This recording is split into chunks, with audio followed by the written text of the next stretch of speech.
Hello everyone, it's me again. Katapos lang namin mag-dinner. Busy today until tomorrow. Actually, until Saturday, I'm working. Meron akong isang tao na kailangang gumagawa. Anyway, today is January 8. Oh no, February 8. Oh my God, na ano na ako sa mga sa date natin 2024. Okay, 7 o'clock in the evening dito sa amin, Eastern time. Tawag dito, the weather is 46 degrees, so it's not bad.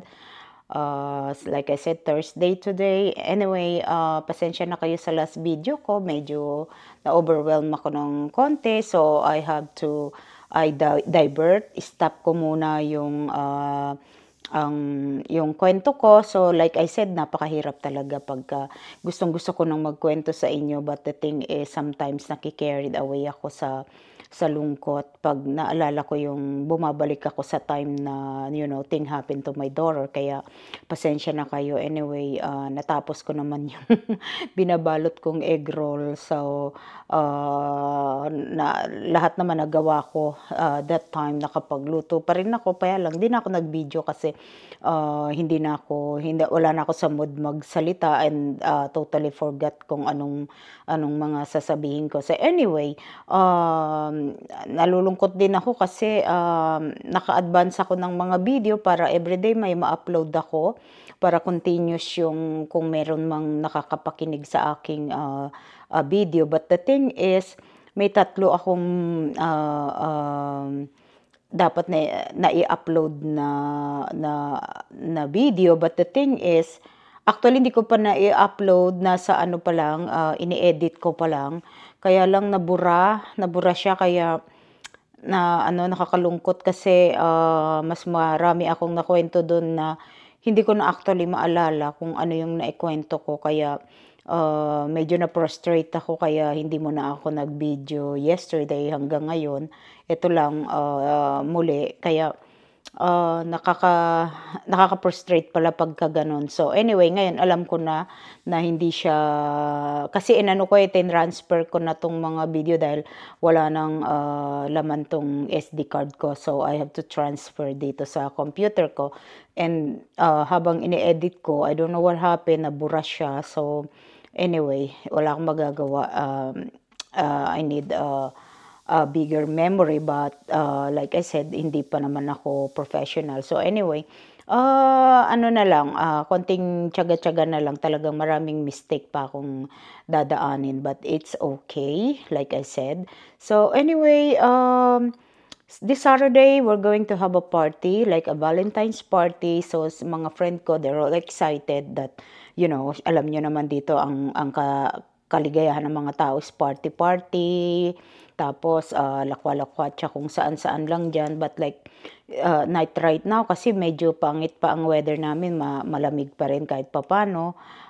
Minsan crazy ang weather dito, minsan okay, minsan hindi. Kaya ang hirap talagang mag-activities. Kaya we'll see kung makakalabas kami this weekend.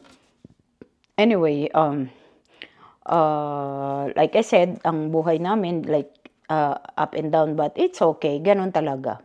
Siya nga pala, gusto kong magpasalamat sa lahat ng nag-subscribe sa akin. Kahit papano, meron akong mga subscriber na pa isa-isa, dalawa sa everyday, like kahapon, I think I have another one. Kaya thank you so much sa inyong support. Marami pa akong gusto ikwento sa inyo tungkol sa buhay ko, lalo na sa anak ko. Kaya lang pasensya na kayo, like I said, na hirapan ako. So anyway, ano pa bang ang hirap kasi ng umpisahan ko, lalo na depende sa gabi, kasi ako mas clear ang mind ko ng hating gabi sana kasi yun yung time na hindi ako makatulog, parang may gusto akong gawin, kaya lang hindi ko naman magawa kasi kawawa naman yung asawa ko kung mapupuyat siya, kasi nga nag-worry siya pag hindi ako natutulog. at saka 'pag umaalis ako sa may higaan namin, nagwo-worry talaga 'yun.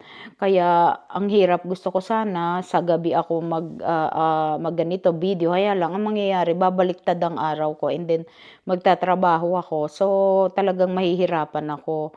Kasi there's a time talaga katulad last night, anong oras na ako nakatulog, almost morning na.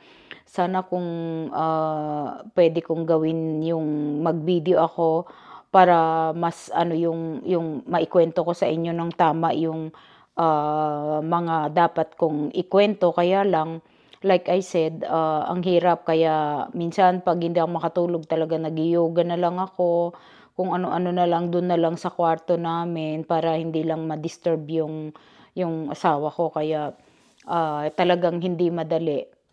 Ngayon kaya ako nagkaka-video dahil nag-exercise yung asawa ko. Pumupunta siya sa gym 'pag ganitong oras bago siya matulog kasi, kailangan talaga puwersahan kami sa pag-exercise. Ako hindi kami nagsasabay, para clear yung mind niya, makapag-exercise siya ng tama. Ako during the day, siya naman during yung after work kasi, yun lang yung time niya kasi maaga siyang umaalis. So ako, sabi ko sa sarili ko, babangon na ako ng early, 'di ba? Pero wala, balik na naman. Siguro mga couple of morning lang ako, kaya kong pinilit-pilit kong tumayo. Pero ngayon balik na naman ako sa dati kasi nga hindi ako nakakatulog sa gabi. So ang nag-e-end up sa morning ako, parang gusto kong matulog. Although hindi naman ako natutulog, gising pa rin ako. Kaya lang, hindi pa rin ako makabangon. Kaya talagang pinipilit ko lang. Kaya lang kung minsan almost andiyan na yung client ko bago ako gumalaw. Kaya nakaka-frustrate kung minsan kasi hindi ko alam kung ano yung the best kong gawin para magkaroon ako ng drive na ah, maging magbalik sa aking normal, na ginagawa like early morning, like before. Kaya ang hirap talaga. So, there's a time naman na I have time to do something, kaya lang, like lumabas. Kaya lang ang problema ko, ang dami sa'king nag-aaya na lumabas. Ang problema ako, I don't know why, I don't feel like, hanging out with anyone. Mas gusto ko pa yung quiet ako, mag-isa ako. Kaya lang kung minsan, gustong-gusto ko sana mag-video, but the thing is, gustong-gusto ko ikuwento yung, about my daughter. Kaya lang kung minsan yung dapat kong umpisahan sa yung what happened to her, kung paano siya nawala na during that time, nahirapan naman ako 'pag ako lang mag-isa. Kaya, isa yun sa mga wino-worry ko na gustong-gusto ko sanang ikuwento sa inyo kasi I know everybody's wondering kung anong nangyari sa anak ko. Pero like I said, gusto kong magkuwento ng like 'pag may time. Kaya lang yung time na available ko, yun naman ang time na I'm not, I'm not in the mood to talk about it. Plus ako lang mag-isa dito sa bahay. Kung minsan hirap ako pagka na-overwhelm ako. Kaya, minsan hirap na hirap ako talaga. Hindi ko alam kung ano yung the best kong gawin. At ang daming nakakapanood ng video ko, sinasabi nila sa akin lagi na if I need someone to talk to, if I need to go out and, mag-coffee-coffee lang diyan or mag-hangout lang, there are all available. Ang problema ko, like I said, it's me. Para bang gusto ko na ayaw ko. Minsan nga gabi pa lang pinaplan ko na, okay, tomorrow mag-activities ako, lalabas ako kasi I have time. But I'm gonna end up like, andyan na ako, naka-ready na ako. Hindi na naman ako makalabas. So, ang gagawin ko na lang, maglalaba na lang ako, maglilinis, magtitiklop ng damit, magluluto pag may chance. Kasi minsan may broken time ako may mga 3 hours akong vacant. So, ang gagawin ko, magluluto na lang ako or maglalaba na lang ako at the same time. Kaya, kung minsan, yung mga taong they are willing to help me, hindi ko nagagawa. Kung minsan naman gusto ko, sige lalabas ako para makapag-walking ako, unwind naman ako outside kahit na ako lang mag-isa. Pero wala talaga akong drive na gawin yung mga bagay na yon. Hindi ko alam kung ano yung the best kong gawin. Hindi ko alam kung kahit pinipilit ko yung sarili ko. But the good thing with me is, the good thing na lang is every time I have my client, I'm with a client, normal naman akong kausap. Hindi naman ako yung ligaw ang pag-iisip ko. Lagi naman akong present ang mind ko na nagagawa ko naman ng maayos yung mga tao ko.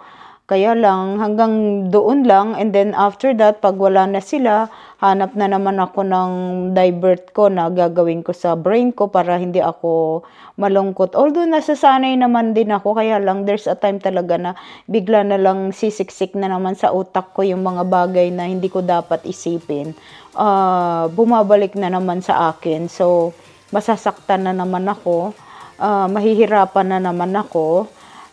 Kahit alam kong dapat, like, dapat talagang i-divert ko lahat ng mga naglalaro sa utak ko na, kasi hindi nyo naman masisi sa akin dahil hindi ko naman talaga kayang isipin na wala na talaga yung anak ko.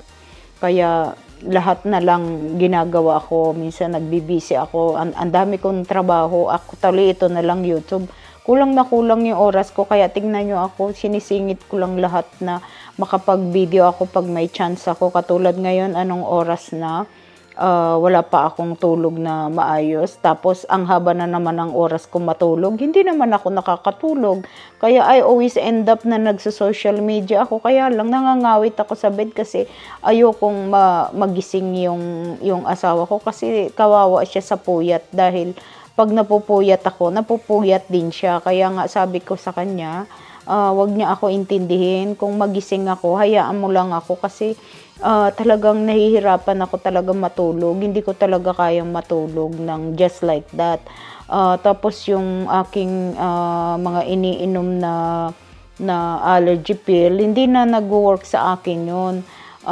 Ayoko na kasing uminom ng sleeping pills kasi I know it's not good for my health, kaya I'm trying to stop. Kaya lang ang problema, like I said, is yung hindi naman ako dalawin na antok. Kahit antok na antok ako, siguro maiidlip ako, tapos mag-i-snore ako, wala na, gising na ako, ganun lang lagi. Kaya napakabigat ng ulo ko, tapos ang hirap kasi tumataas yung aking blood pressure.